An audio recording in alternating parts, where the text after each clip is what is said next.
Alrighty everyone, welcome back to Let's Scrap. Really exciting episode here today. We've really been smashing out the episodes before the end of the year, setting ourselves up for a big 2026. But man, I'm so excited. You know, in the chair today, we have an 8-time world champion and the first man to ever win world titles across Muay Thai, kickboxing and boxing.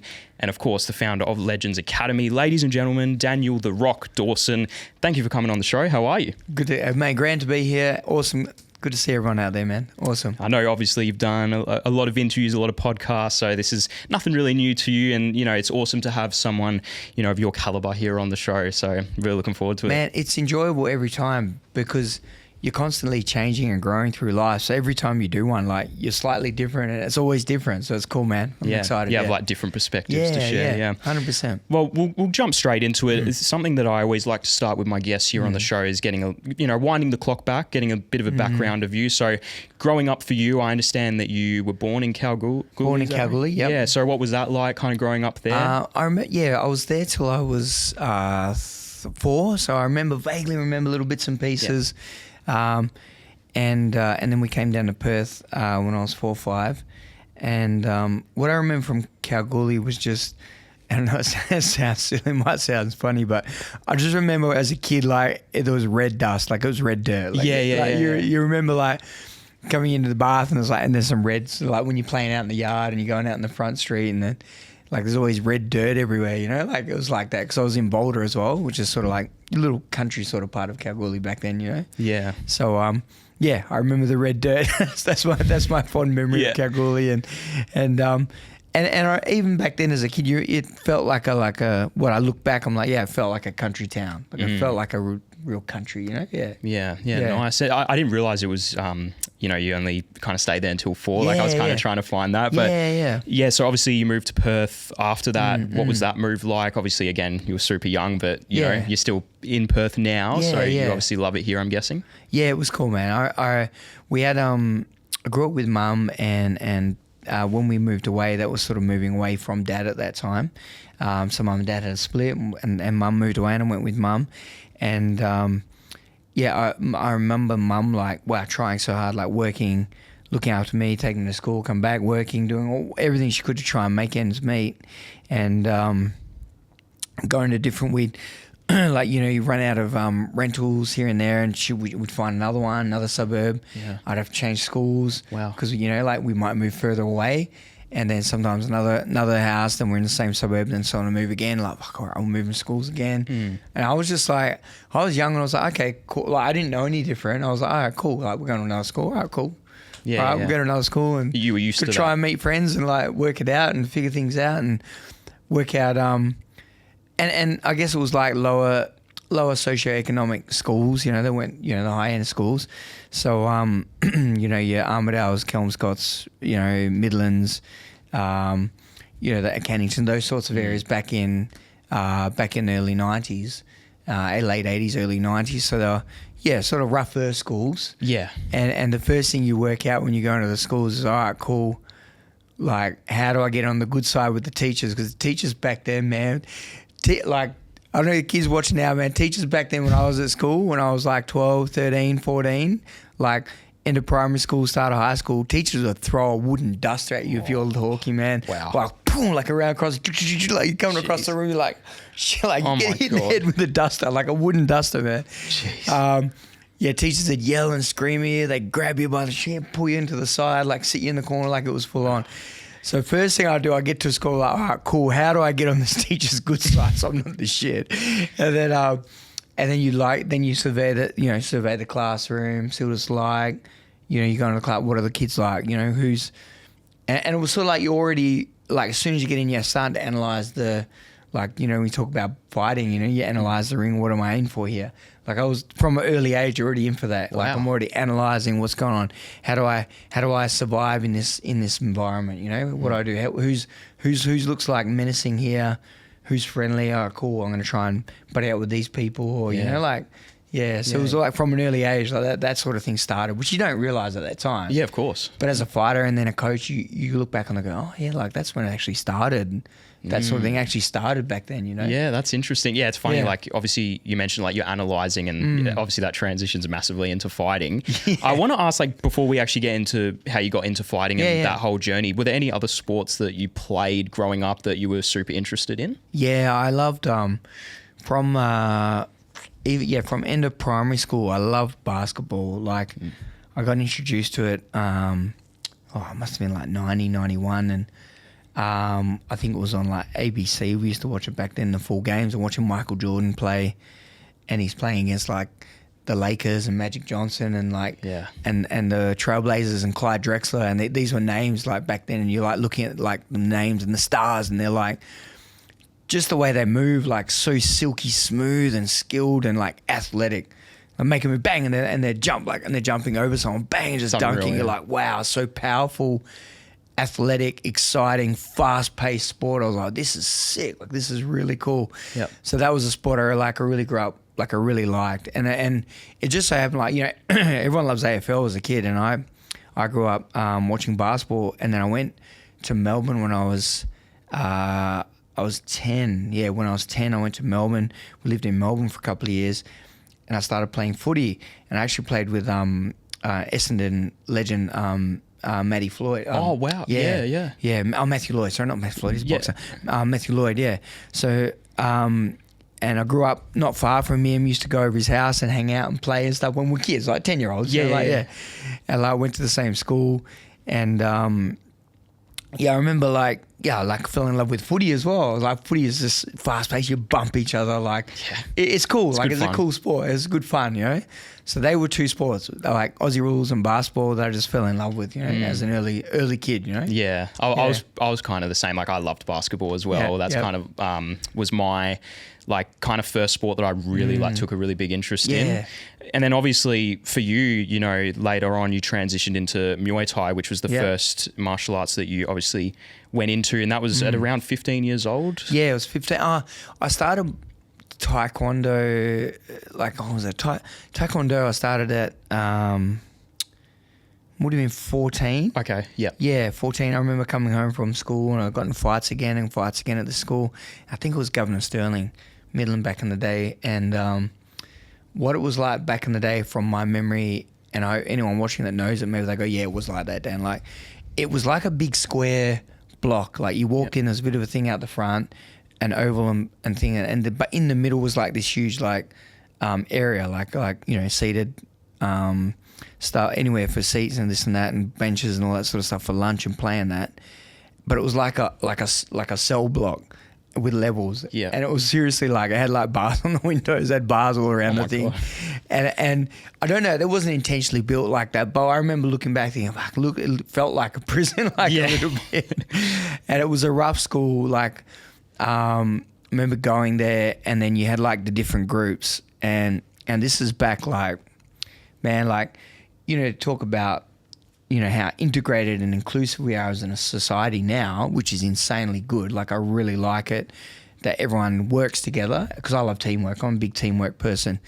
And back then I remember it just being like, wow, like, you'd have like your different sections, like, you know, like your typical sort of white kids. There was a Swan Lee, there was these kids that would come from the farms, and they would come and stay like in there for the term. Like, they would stay in the term in Swan Lee, and then they would just bus to the school and back every day, and they stay in dorms. Yeah. And they're all like big white farmer kids. Like, they were like, they were tough, strong, hard kids that'd be out in the farms, you know, like. Yeah. So you had these ones, and you had like the normal, like, I guess, for scrawny white kids that grew up in the area.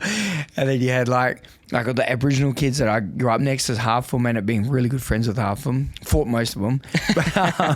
But yeah, so you had then Aboriginal Indigenous kids, and then you had like Asian kids as well, like little section. Yeah. It was like little groups, and you sort of, some people would mingle a bit here and there. But everyone kind of kept to their groups. But they mainly would stay in their groups back then. And something I noticed, I was like, oh wow, like, I was like, where do I fit in? Like, I sort of like, I like this Asian, he's really cool. I like this Aboriginal, he's really awesome at basketball. Like, we hang out and play, and he's cool, and he's funny, like, he's telling jokes, you know, like, and I like this other kid, like this white kid. I'm like, fuck, where do I fit in? I don't know where I fit in, man. You know, I was just drawn to, like, who was cool, like who was a nice person, like who was fun to be around, like. And so I'd go from like tribe to tribe in there, just hanging out with everyone, and I eventually got good friends with everyone. But I just remember like getting in fights with the Swan Lee kids, like, you know, they bump past you in the hallway and you're like knock your bag, and I'm like, what's the go? And they're like, well, what are you gonna do? I'm like, what am I like? And always like, I think like, what am I going to do? You knock me. What do you mean? What am I going to do? Like, what are you going to do? Are you going to apologize? What are you going to do? I'm like, you walked into me, dude. Yeah, it makes no sense. I'm like, what is this like? Okay, all right, cool. What am I going to do? How about I tell you you're like, I used to fire up because I had it pretty rough when I was young. So I fire up. Well, what am I going to tell you? You're a, you know, I swear. I can imagine. Tell you you're this. And like, yeah. Like the bag us on. And then, and the same, like, you know, I hang out with some of the Aboriginal kids and I'm cool with someone. Then someone that didn't know me would see me coming in, I'm playing basketball or playing cricket or something with them, and then they're like, who's this? Why are you playing with us? Yeah. I'm like, what do you mean? I'm like, because I like to play with you guys. And then like, you want to show, you want to prove that, and then bang, like, I'm in a fight just from that. For wanting to hang out. So I come home, like, this is a long story. I come home, mum, I go another fight, suspended again. like, what are you doing? Like, I got to learn how to fight, because the last fight I had, like, I'm just throwing wildly, I'm just jumping on the person, like, I don't know what I'm doing, like I'm just throwing myself at him and just trying to like protect myself. So we went down to Taekwondo. It was he was really famous back then. It was Mr. Sok Pong Kim. He did it at a hall. It was like Taekwondo in a hall with all the pads and things and instructors, and he was wicked, man. He would just like, I think he would have been like 40-ish, 50 nearly. And he's like, okay, you do the kick, and he just snap. Wow. And his kick would just come up, boom, like milliseconds. Yeah. And it's up at your head height. You're like, oh, okay, all right, cool. Like, that's okay. And you just instantly, yep, I have to be like you. Yeah. You're incredible. Like, you're incredible straight away.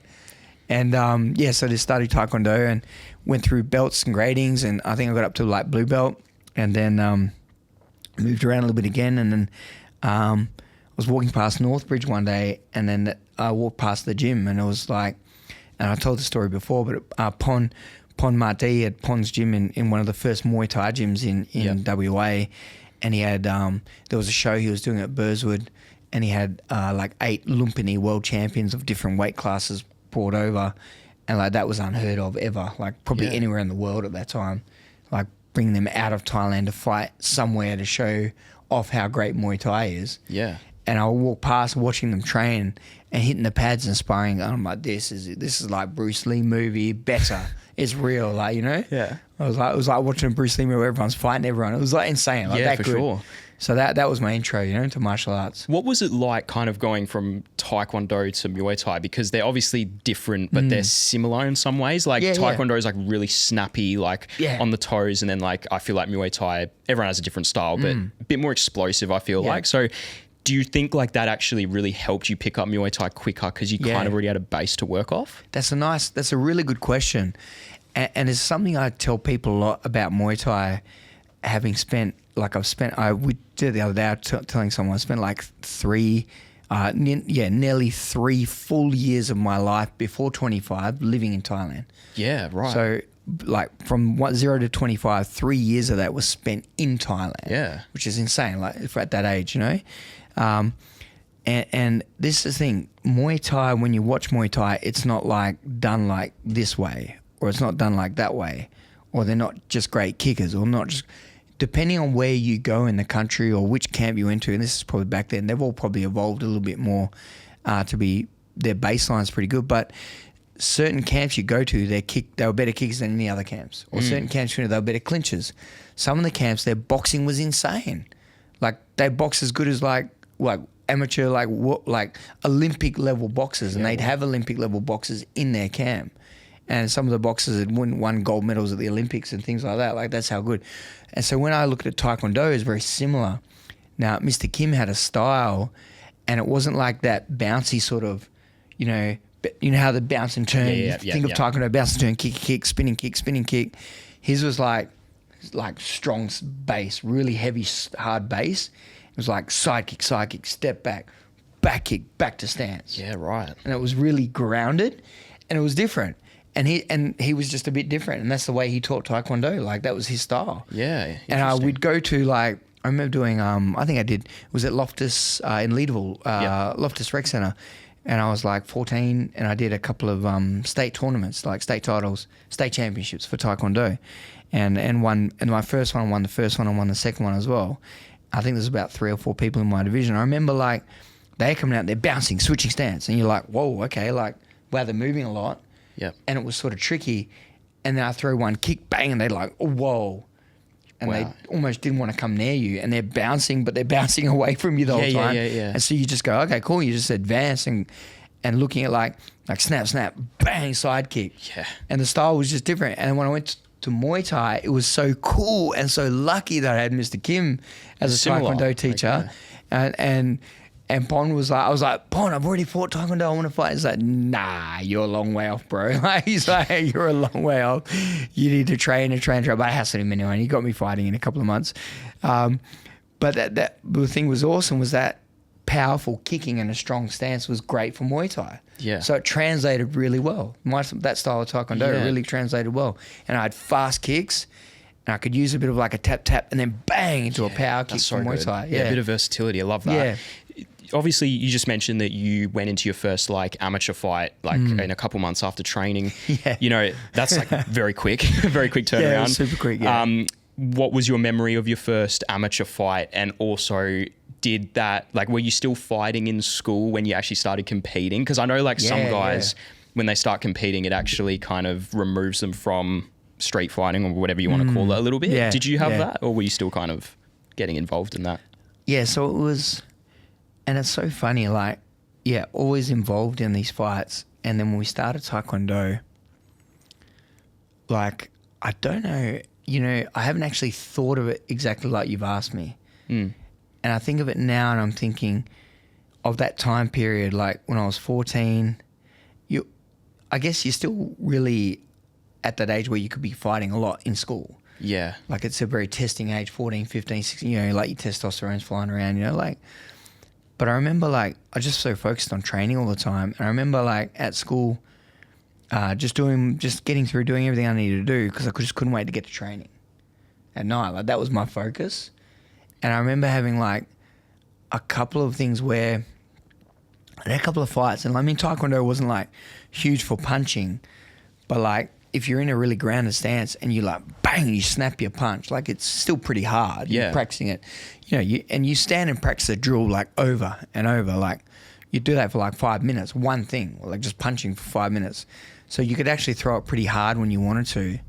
And I remember I had a couple of fights at that age where like someone would come at me and I'd just quickly sidestep and then bang and hit them really hard and they'd fall over.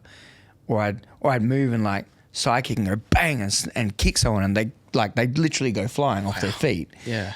And then everyone's around there looking like, this guy knows. F that, like, cool, like let's just not. And it just all of a sudden stopped. And and I always say this as well to parents, like, you start walking, or I started walking around like, okay, I can defend myself. I'm not like, I was never really I could get angry really quickly if people were teasing me and that sort of thing because I had a lot of, self-worth issues back then. But I wasn't walking around like an anger. I was always walking around like happy, wanted to have fun because that was my thing. Like I had so much anger from growing up that I wanted to just have fun. So I wasn't ever like an angry person. But, if you walk around and you like know you can handle yourself, you walk around with a little bit of air in your chest. Like, like you're just like, yeah, hey, like you're not like, oh, hey, how's it going? Like, you have a different sort of body language. You're like, hey, how's it going? Like, like you. So when someone greets you, like, they're like, oh, hi. Like, you're not like, oh, who's this weak? You know? Like, it's a different body language. And I think that was huge. And that's what stopped me getting in so many fights. And then we say to parents, like, we don't want your kids to get in a fight. And if they do, I want your kid to hit first, hit last, not get hurt. Simple as that. Yeah. Because if we get in a fight, I don't want your kid to be on the floor getting hit and kicked and punched like that. I've been there. And I've seen people be there and they go to hospital and there's really bad repercussions sometimes, So you don't want to be in that position. And I know some schools maybe it doesn't even happen anymore, but this was happening back then a lot, Yeah. So, my thing was like, you walk around with that sort of confidence. I started training 14, 15. You're having that confidence. You defended yourself a couple of times. All of a sudden, it just dissipates, and that sort of goes away. And I remember like after Muay Thai, the first few fights, I won a state title, and 16, and then coming up a little bit higher, and 17, and I was 17 going out in the club when I was 17. I used to work in a nightclub when I was 17, which is crazy. Yeah. Because I knew the owner and stuff. And, you know, people are like, oh man, like what's it like when you get in a fight when you're out? I'm like, man, I haven't been in a fight when I'm out for ages. Like people will go to, and I'll sort of stand there and go, okay, yep, let's go. And I'm standing, I go into stance, like, let's fight then. And I just look at them, and they're like you can see them, I don't like this. Yeah. They just instantly don't like it because you're not an easy target. Yeah. And half the time you don't have to fight, which is pretty cool. Yeah. Yeah. Interesting. Yeah. It's interesting. Like, I know with me, definitely, like, when I started boxing, I noticed a bit of a shift as well. Like, I was a little bit more confident. Like, I was like, oh, you know, I can somewhat defend myself. Yeah, and it really does, like, for the better, anyway, for me, I found change your, like, persona in a really good way. Yeah. I wanted to ask you, moving on to obviously your pro career, because, you know, here you are like 16, 17, you're training, you're in the amateurs and all that. What did that move to the professional scene look like for you? And was that thought process for you like, I really want to take this to another level, or did it kind of just happen naturally? You ended up as a pro?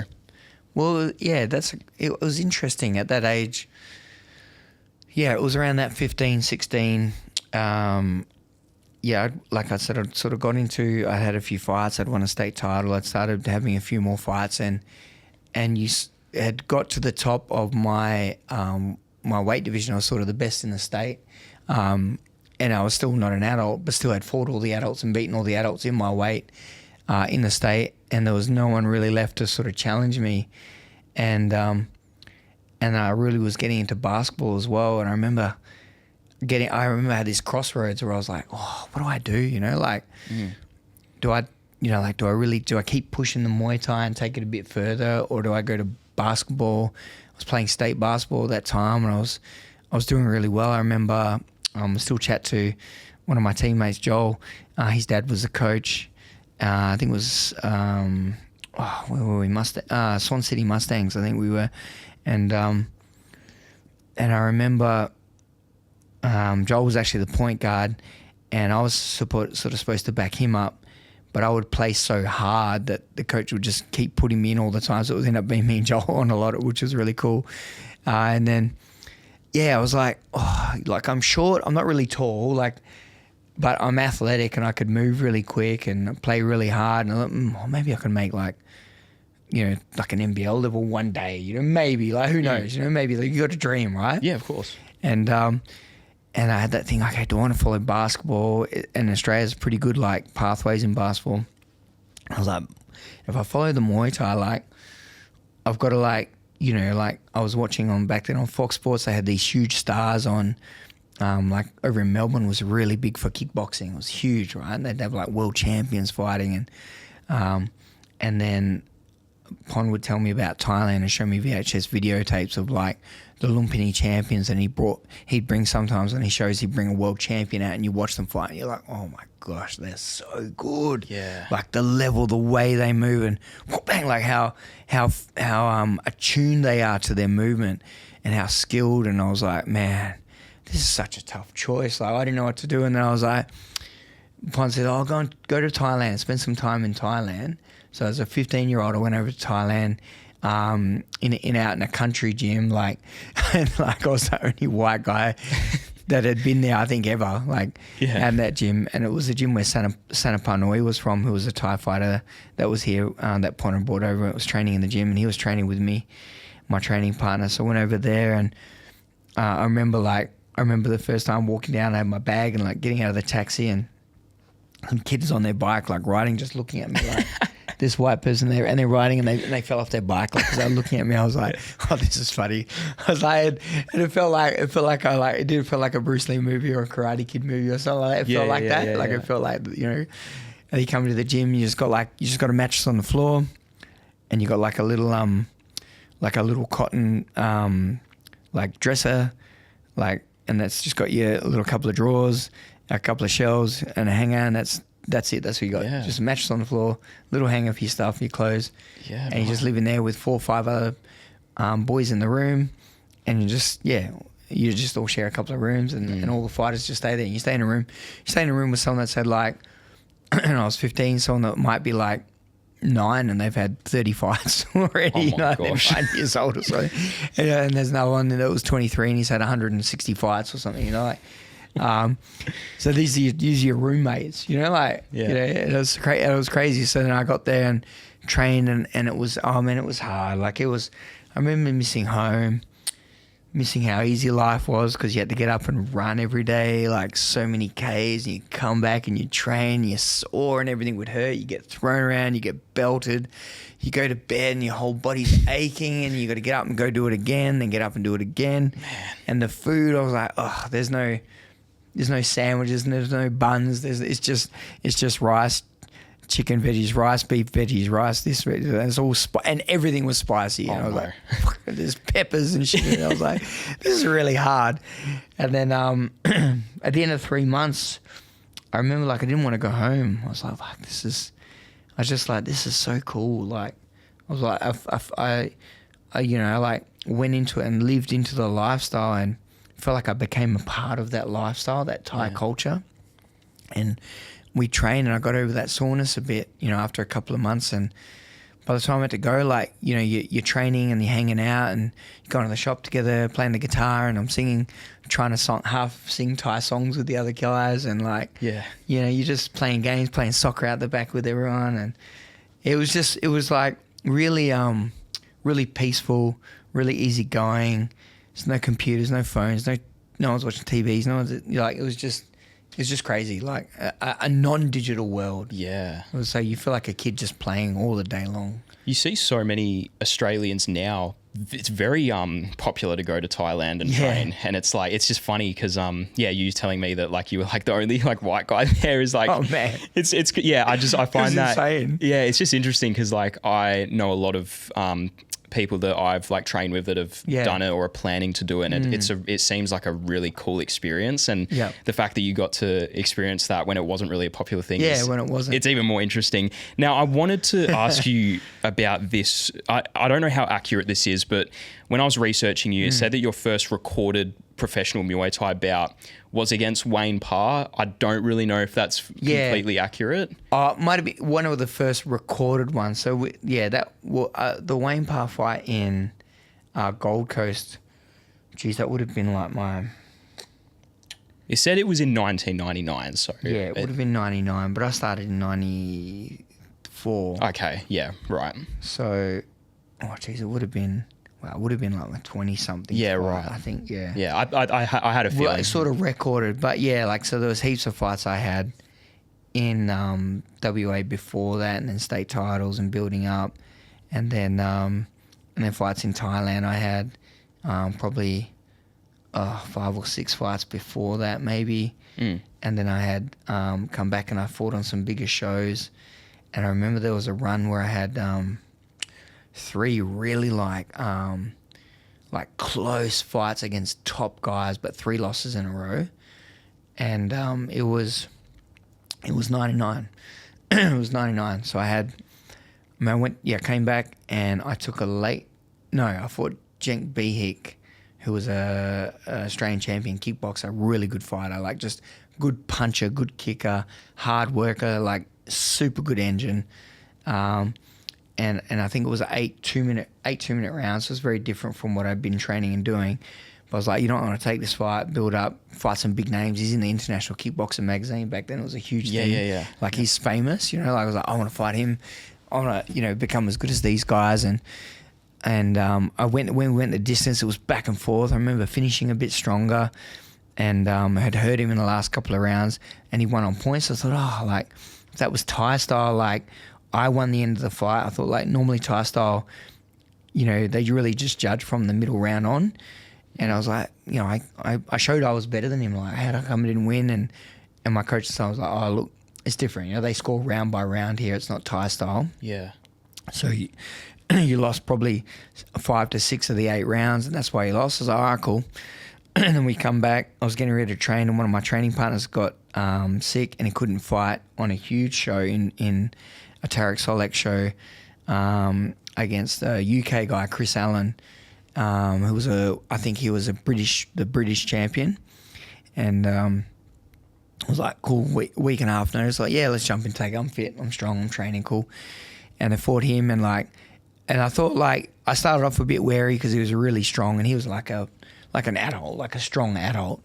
And I was sort of like a young kid. I was only like, it must have been like 19, 20, maybe, 19, I think, at that stage. And, but I had fights in Thailand. I was like, okay, I can handle this. And I remember I sort of started off a bit wary, a bit like giving him his respect, you know? Yeah. And then as the fight went on, I was like, this guy can't really get me. And I was like, what am I doing? Like, just go get him. Like, and I started like coming on and like bang, kick, catch his kick, sweep him, dump him on the floor. I was like, and again, like finished the fight, the 4th and 5th round, just destroyed him, and then lost the fight. And I was like, I said to my coach, like, how did I lose that? I was like, come on, that was a Thai fight. And he's like, yeah, but it's scored differently over here because it's like on a kickboxing sort of show. And I'm like, I'm all right, cool. And then like, I think because I had that fight and did well, then I got an opportunity to fight John Muay Thai in Queensland in a like a Thai show, in Muay Thai show. And we fought for 5 rounds. And it was a good fight. Oh man, such a good fight. He is such a good fighter back then. And I was coming up to be a good fighter. He'd gone to Thailand as well. He'd spent time there. He trained. He'd fought there. Like, and he was like the East Coast, and I was the West Coast sort of version. I'm sure when he went to Thailand, he was probably the only white guy at Sanctuary Noise camp as well. And we had that very similar story, you know. Yeah. And then we had the fight, and it was wicked. It was an awesome fight. Like, it was so good, back and forth. And I think, like, I thought I'd won it on the night, and I went back and watched it. I was like, oh, it's pretty close. I feel like fair enough if they gave it to him, you know. But it was a really good fight. And that was like 3 losses in a row, and you're 19, you think, fuck, you know, this is that, like, elite Australian title level, maybe going just above Australian title level. It's like, fuck, have I got it really or not? Start thinking about basketball again. I was like, I was pretty good at basketball. Like, and then things just like jettisoned from there. Like, from that loss, we got an opportunity to fight Prince Amir for a world title. Yeah, and we took it. I was heavy underdog. Like, I've lost my last 3 in a row. I'm just getting going there to get fed. I was like, nah, man. I went to Thailand and trained my guts out.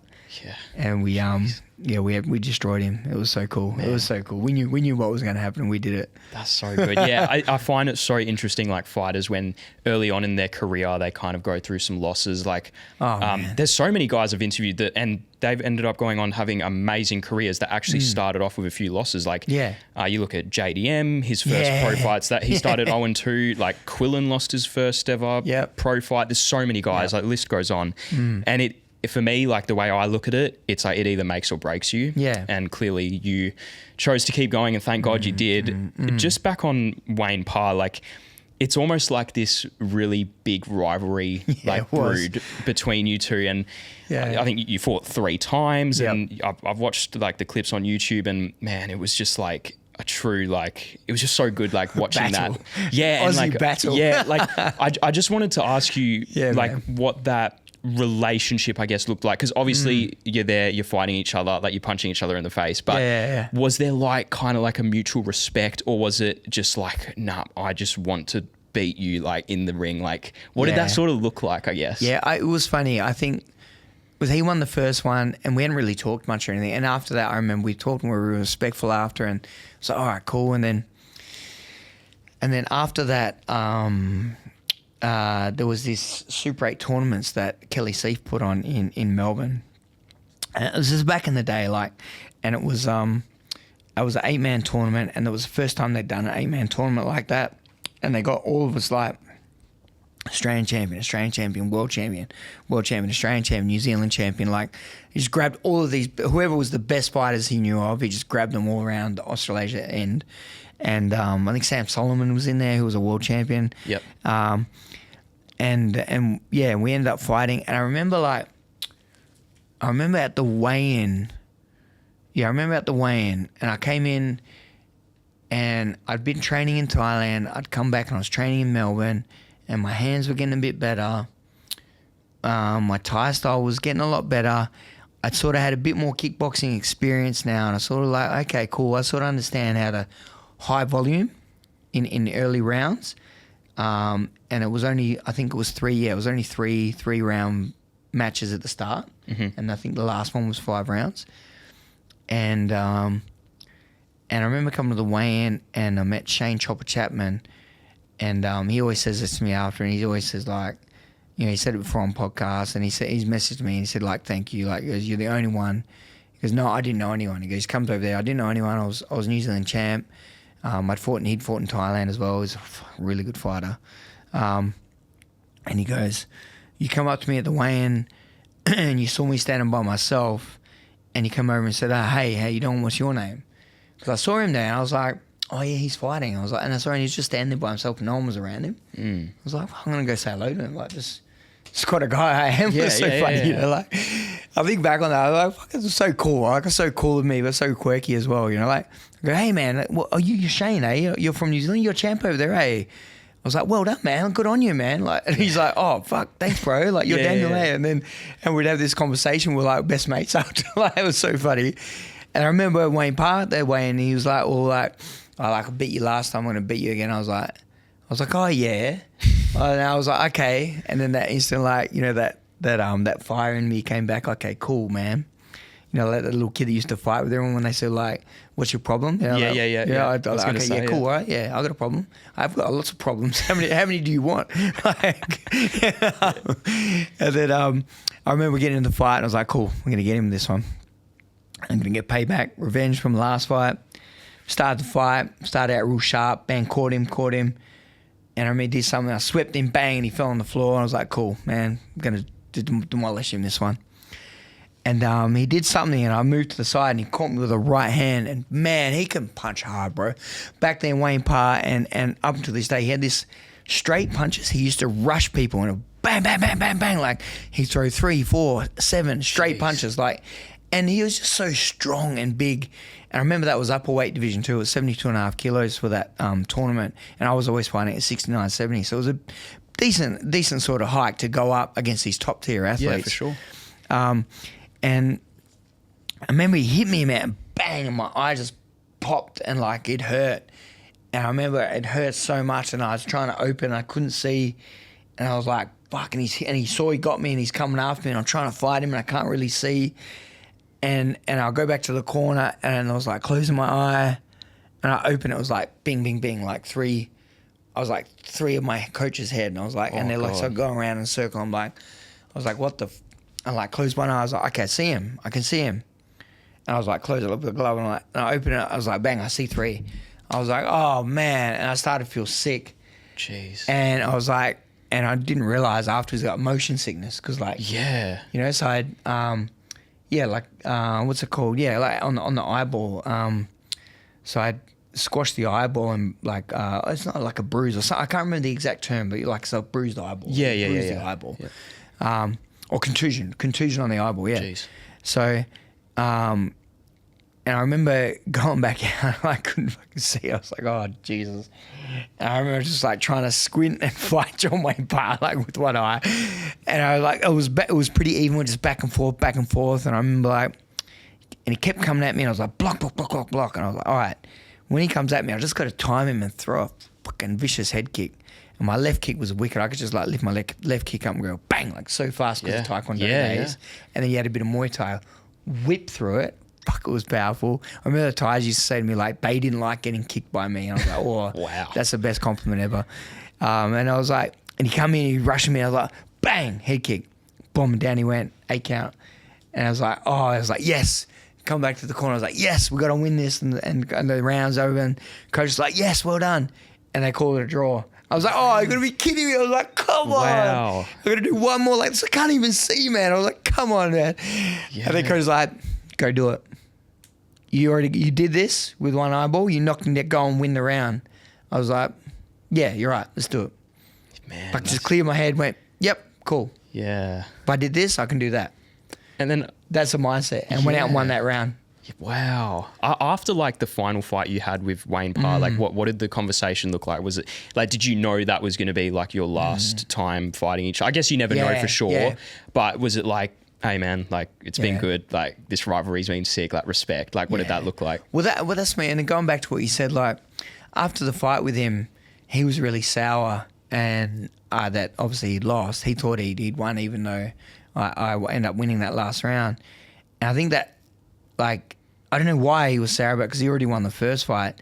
And I remember as we built up for that third fight, I heard him say something on some socials, and we talked about it as well personally, which was really cool now. And it rubbed me the wrong way again. And he probably was just him, like, it probably wasn't even that bad, but that rubbed me the wrong way. So I said some things back in retaliation, like, I'm going to fuck one way up. I'm going to beat him this time for that third fight. And then he saw that and he was like, well, like, and then it became like this huge rivalry. And then it was pumped up and promoted. So when he got here, he was like F you sort of thing. And I'm like, okay, well, like, F you too, you know? Yeah. And it was real, like, there was a lot of animosity at the weigh-in. I remember, like, I was like, oh, he's angry. And I was like, well, let's go then. Like, and it was like that. And in the fight, it was angry too. And we fought each other so hard. And he had him in that one. He just worked and worked. And he's just so hard to keep off you when he's so strong coming forward. And I thought it was really close. I think it was my first Muay Thai fight back in years, like 6 or 7 years or something from boxing.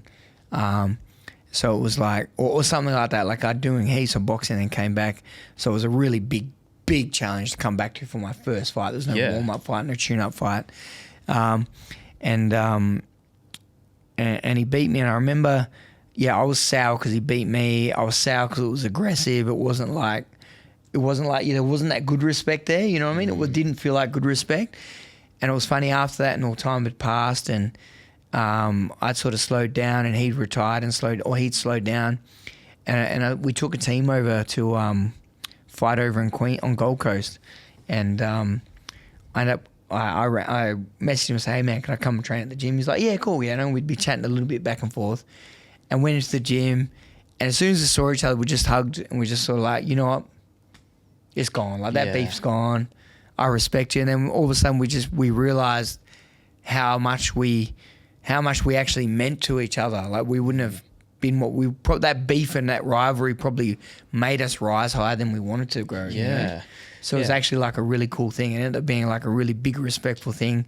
Went on a 10K run with him, and we're like laughing and joking. Awesome. So it was actually ended up really cool story at the end. That's great to hear. A lot of rivalries end up that way. I've found, like, you know, you look at so many in like the Aussie boxing scene and just in general in MMA, Muay Thai, and like these guys like hate each other. But then eventually it's like, we're just guys, like we're actually kind of similar. So, we're real similar. Yeah. I wanted to talk a lot about your boxing career as well, because man, it's super successful. Obviously, you went and become the first person ever to win a world title across Muay Thai, kickboxing and boxing. Like, that is just insane. Like when it's insane. You know, when I think back on it, amazing achievement, man. And you know, specifically boxing. Why did you actually pick boxing to kind of try that out? And obviously, you spent quite a while in the sport. You had plenty of fights, and was it because like boxing was more well known as a sport in Australia? Was that why you transitioned to it?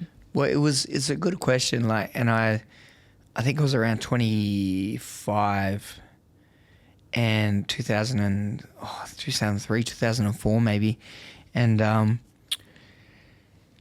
remember K1 in Japan started getting huge, and the Japanese were bringing fighters over from all over the world to come and compete in Japan and at Tokyo Dome, and on these huge shows where they'd have like ridiculous 25,000 people at a fight show. Yeah, wow. This is back then. Yeah, you know, like, which is nuts. It's insane.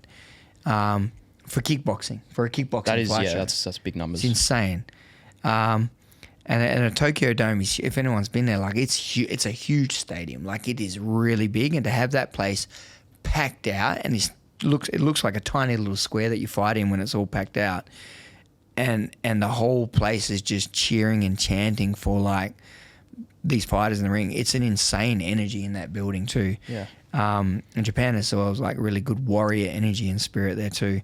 So K1 was getting big. We knew like my kicks, my clinching strength, conditioning, everything was elite. It was like elite level.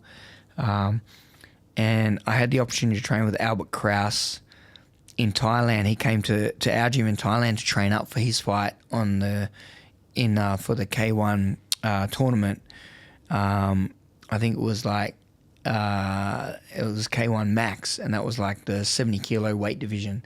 So they had a super heavyweight division, and then the 70 kilo K1 Max division, and the two weights. They were the two weights that went on to do these huge 8-man tournaments. It was only those two weights though, and so they picked the best 8 heavyweights or the best 8 middleweights. They call it at 70 kilos, and I remember Albert Kraus came and trained with me, and I was like in Thailand. I was training with him, and I was like I was teaching him things, showing him like what to do. And I remember sparring him a few times, and and I remember talking to him afterwards, and like not, there's no like, I was never a big-headed person, but it was nice to know like, I was sort of just defeating him in sparring really easily. Like it was not even a challenge. And then to see him go into the K1 tournament, and he won the K1 Max that year, and against like top elite level fighters all around the world, and he went on and won, and I was like, wow.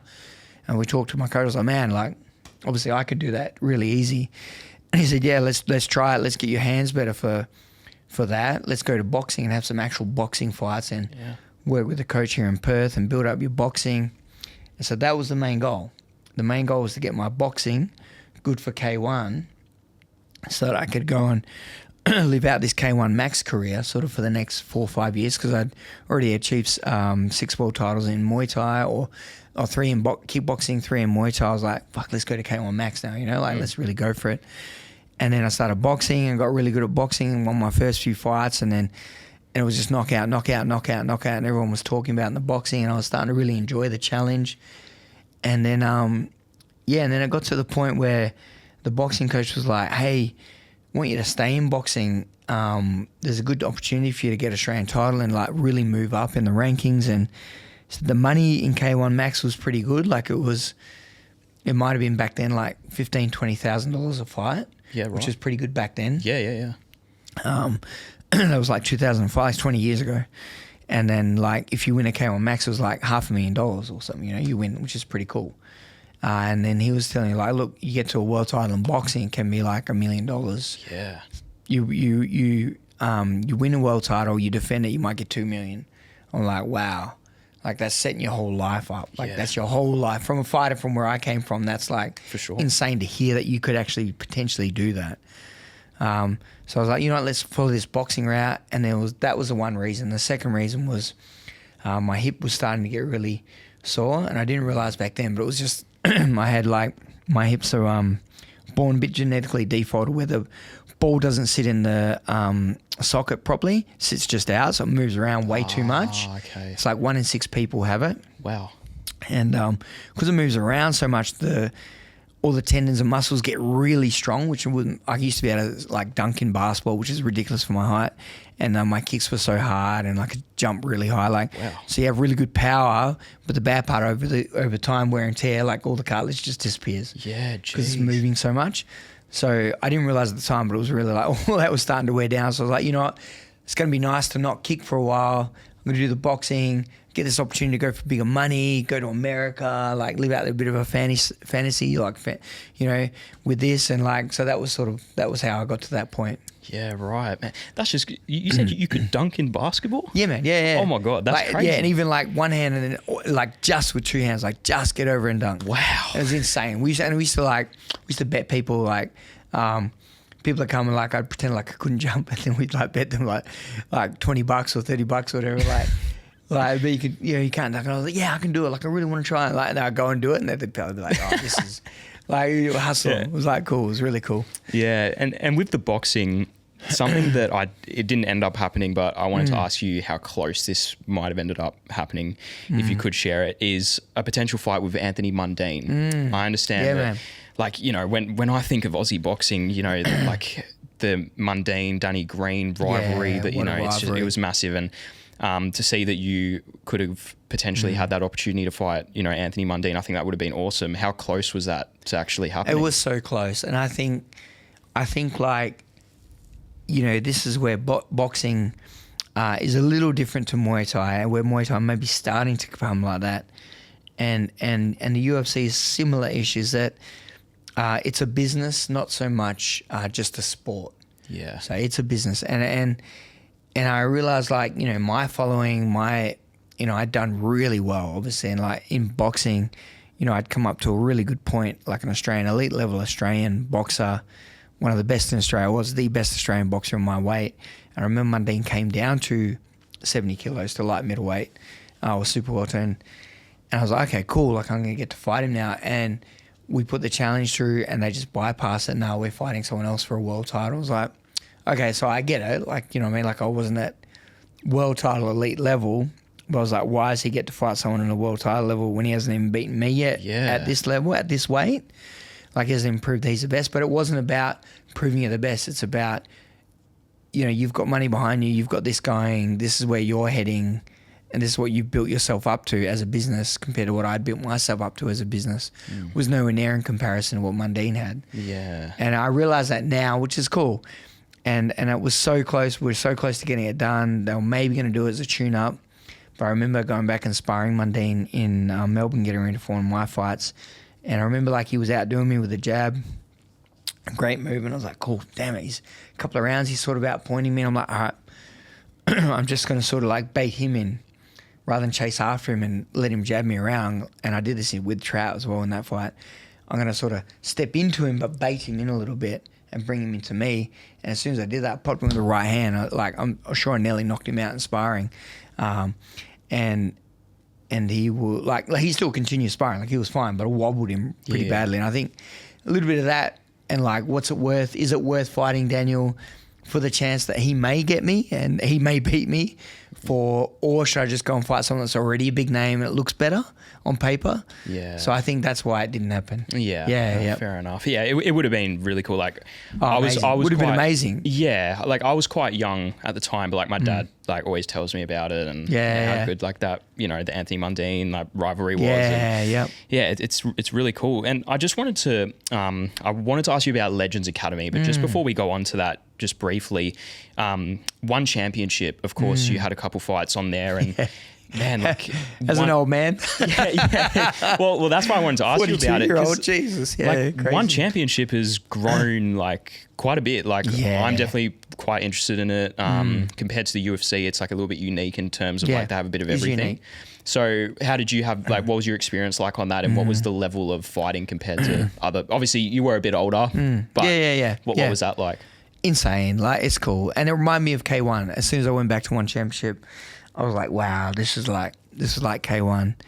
And like the fighters get treated so like they're superstars. The fighters are superstars. And I imagine it's the same with UFC. Like, it's such a big platform. You get treated like a, like a Premier League football player, superstar, like an NBA athlete. You get treated so well. Like, you get paid well, you get looked after, you put up where you feel like a top level athlete. And I love that we get to that one championships there, UFC's there. Like, I love that these athletes get to be on that sort of level, and I got to experience it as well with K1, and then with one, even as an old man, with one championship. Like, to be at that level with, some of the names, the Thai fighters that are on one championship are like some of the best Thai fighters ever. Yeah. And then some of the MMA fighters that have come across, even from UFC to there, and some that have managed just to come through, and even that like sort of Eastern European bloc that's come through Asia as well, like that have come to one championship instead of UFC, some of them. Yeah. Because of the route and where they live.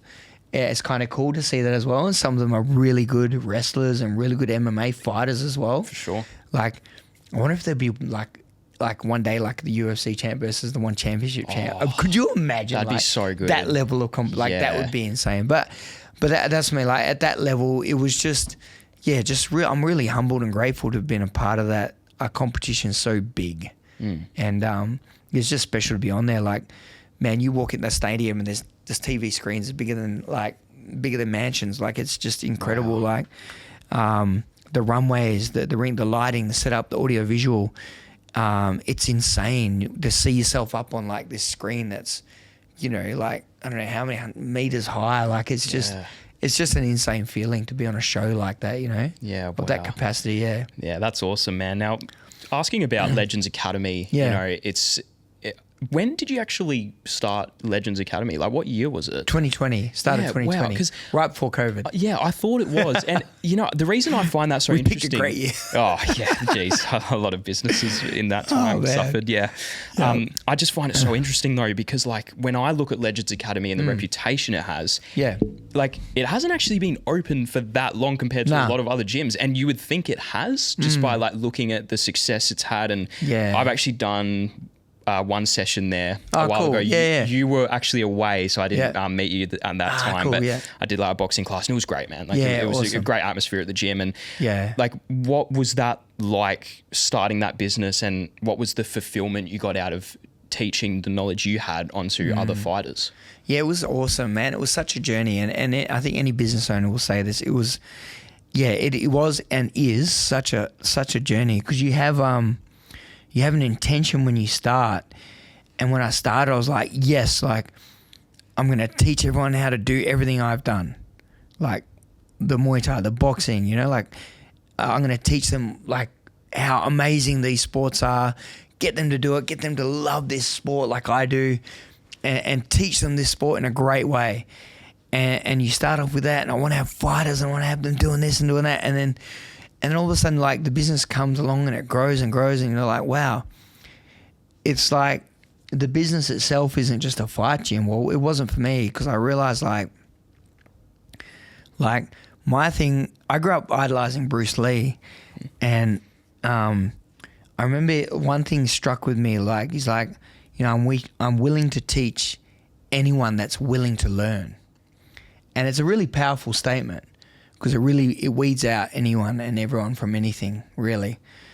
And it was something, I think, that really struck with me. It was like, I had this intention that I wanted to teach all these people how to fight, but all these people came, and I just wanted to help them learn to be good people, learn to be healthy, strong-minded people, like people that were a bit more empowered, because that's how I felt, and had grown through the sport, had become an empowered person. And the sport was a great vehicle to have done that for me, and then even put me into a mindset and a mental aspect where I started really trying to be the best version of myself, so I could be that for the sport. And then that ended up being the goal. Wasn't just about fighting. Like, I wanted the community around me, like kids, moms, everyone, to come and experience this sport and how it can empower you, because it really does. Whether it was like us as a bully, like, you know, we talked about me as a kid being picked on, and with bullies, and how we defend yourself and how you feel empowered to be yourself. And to me, that's just such a beautiful thing. And when people come to a place because they need something, like something's missing, like whether it's confidence, self-worth, or being empowered, like that's why they're coming to something like this, to like a martial art or a combat sport, because no one just comes to a combat sport to want to be punched and kicked unless there's something that they need, you know? You know, you think of sport, you go, oh yeah, I'll play basketball, football, cricket, like that's a sport. When I go boxing or Muay Thai, like people are punching each other in the face, kicking each other in the head, like, okay, it's a different sport, right? For sure, yeah. But they're coming to it because there's something that they're needing to feel, and I started realizing it's about them feeling empowered. Like it's not about them running around beating everyone up around them, but it's about them feeling strong about themselves, something that they're missing and lacking.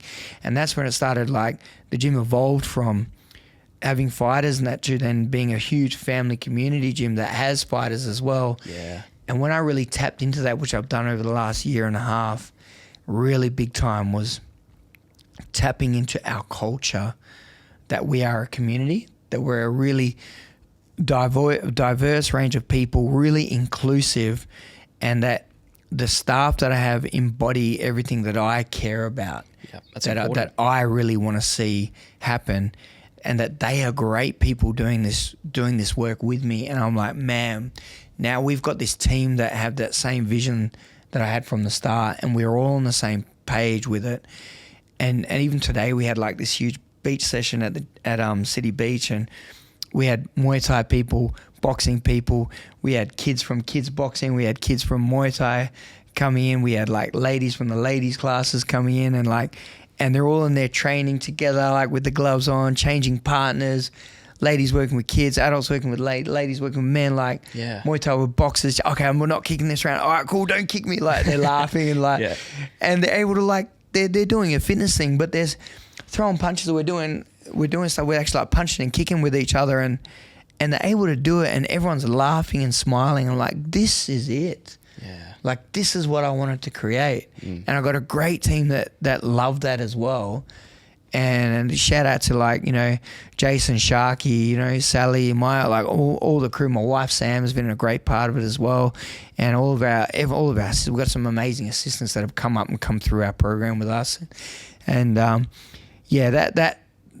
gym is not a gym, you know, like that place. I look at that space is just a space for people to come and thrive and grow and be the best versions of themselves through the vehicle of our sports. Yeah, love that. You definitely achieved that. Just that one time that I came, I could definitely tell that community, like there's people that are fighting, there's mums, there's dads, there's kids. Like it was really good. So you know, I hope all the best and it keeps Thanks, growing. Man. And Thank you. It's going to be good. I'm just going to leave you just with one last question that I actually had someone send this in that they were curious to get your perspective about this, and it's advice for young fighters that are kind of starting the sport relatively young.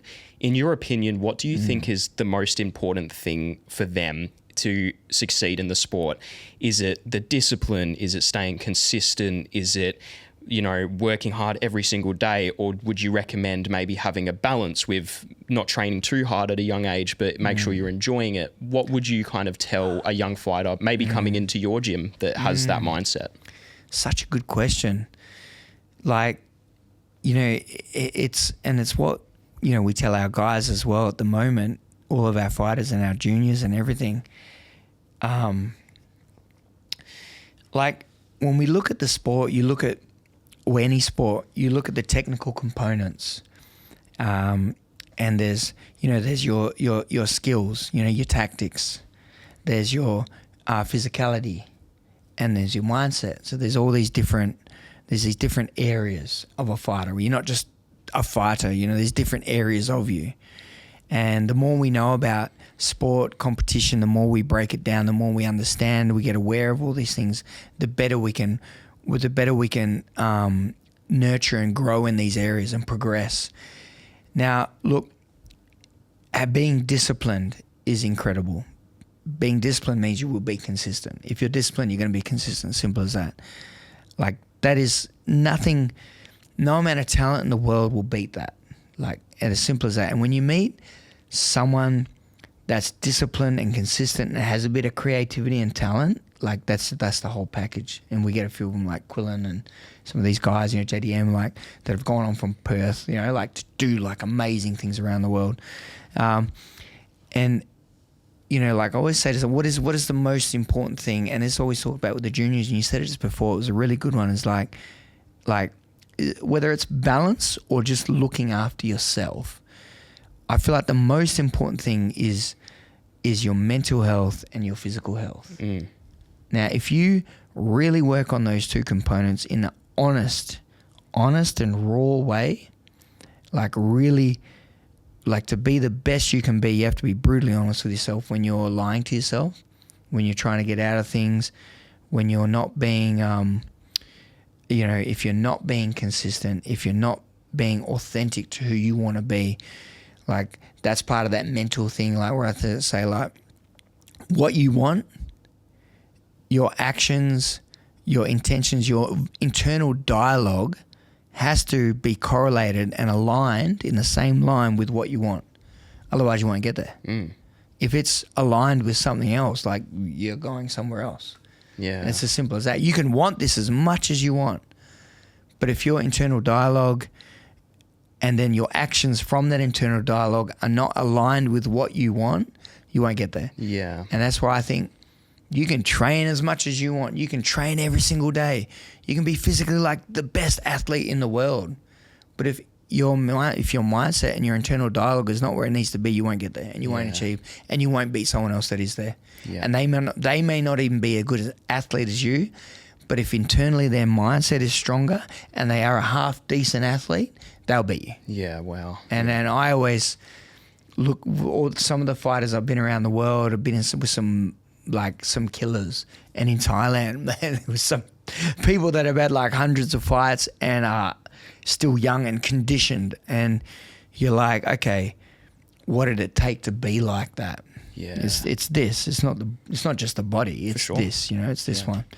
So my advice to young, work on yourself mentally. Like, take notes. Like, look back at your consistency of your training. Have you been consistent? If you haven't, why not? Like, what do you want? Do you want to do it as a part-time hobby? Then enjoy it. Have fun.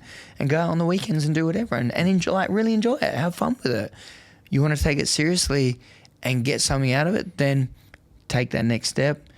Be super consistent with it.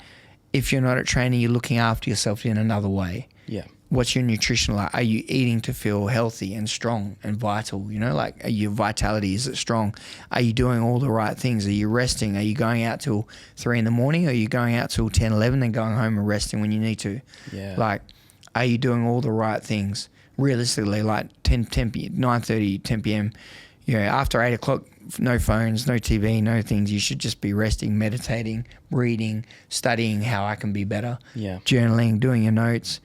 If you want to go that way, Yeah, love that. I think, it's 100% agree with you. Asking yourself the right questions and being honest with yourself. It's big things. And I'm huge on mindset. Like, awesome, man. It's a big thing on this podcast, and previous people I've interviewed, I always ask them about mindset because I truly believe like that is the most important thing. Yep. And you look at anyone, not even just sport, but anyone who's successful, it really does start with the mind, in my opinion. So this has been an absolutely amazing chat, Daniel. Thank you for coming on. And thanks for having me, Tony. Appreciate it, I wish you all the best with the gym and all the fighters and everything that's going on. Awesome. Great to speak to everyone. I hope you enjoyed it, and I hope to get some feedback, send some messages through and comments. And I've always said this, and whether I'll be able to keep it up or not, but like, for the community out there and even social media, and I'll get on, like I was on the other day just singing a rap song, and like I'm going to get out there and do a few more things over the next year and start holding some men's circles, and just that mental health sort of side of things is really important for me to help and be a part of in this community that we have. And man, my door is always open. People send me messages from New Zealand, from Japan, from China, hey Dan, like I've got this, asking about techniques, asking about mindset. Like, man, my book's open. Love you need that. something, you let me know. I'll be there when I can. Love that, man. Yep. Well, everyone listening, this will be, of course, on our main platform, YouTube at Let's Scrap. And wherever you find your podcast, you'll find Let's Scrap as well. Make sure you follow us on the socials. Keep up to date with all the future guests and episodes here on the channel. And we'll see you guys in the next episode. Thank you.